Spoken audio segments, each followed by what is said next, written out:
chez les moins de 20 ans, il y a environ 400 noyades par an, et notamment une tranche d'âge chez les moins de 6 ans où il y a 200 noyades par an.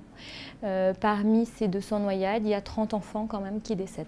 Ça ne commence pas forcément par un enfant qui coule directement au fond de l'eau, hein. Ça commence par un enfant qui va se débattre, puis qui va se fatiguer. Donc vraiment rester vigilant à chaque instant, et notamment au moment du jeu, hein, il y a encore un risque de noyade, même si on a l'impression que l'enfant s'amuse. Souvent, c'est un défaut de surveillance, que ce soit à la mer ou dans les piscines. Dans les études, en fait, on voit que souvent les adultes sont à moins de 20 mètres en fait, de l'enfant, mais personne ne se sent vraiment responsabilisé par la surveillance. Et donc l'enfant peut se noyer, hein, dans 20 cm d'eau, ça peut aller très vite en quelques secondes. Après, chez les plus grands, le conseil principalement c'est de se baigner dans des zones de baignade surveillées, et puis il faut être en bon état, en bonne condition physique. Donc c'est sûr qu'un adolescent qui a fait la fête, qui a fumé du cannabis, qui a bu de l'alcool, il ne faut pas qu'il aille nager, en tout cas pas du tout en zone non surveillée.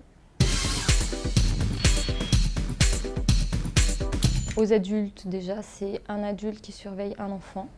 Mettre des brassards en fait, à des tout petits et se méfier même des toutes petites profondeurs d'eau, hein. Il ne faut pas forcément se dire que parce que c'est une petite piscine, il n'y a pas de risque de noyade. Dès qu'on voit que l'enfant est fatigué, ou dès qu'on voit qu'un enfant fait ce phénomène, en fait, fait le phénomène du bouchon, c'est-à-dire s'il descend au fond de l'eau, hop, il remonte, il descend, il remonte. S'il commence à se débattre, si on voit qu'il change de couleur également, ça peut être de la pâleur ou des lèvres qui deviennent bleues. Le premier réflexe à avoir, c'est de sortir l'enfant de l'eau, puis de l'allonger, le mettre en position latérale de sécurité s'il y a des mouvements respiratoires. S'il n'y a pas de mouvement respiratoire, il faut commencer les manœuvres de réanimation, et notamment le bouche à bouche, pour ventiler l'enfant.